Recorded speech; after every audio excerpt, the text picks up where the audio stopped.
4వ వారంలో వృషభ రాశి వారికి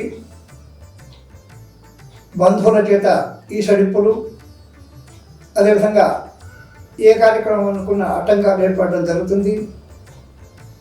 మరి వ్యాపారస్తులకు ధరలు స్థిరంగా ఉండక హెచ్చుతగ్గులుగా ఉంటాయి. విద్యార్థులకు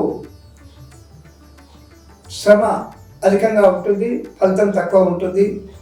అదేవిధంగా వ్యవసాయదారులకు, పారిశ్రామికవేత్తలకు, వీళ్ళకందరికీ కూడా సానుకూలమైనటువంటి ఫలితాలు ఉంటాయి జూలై 4వ వారంలో వృషభ రాశి వారికి.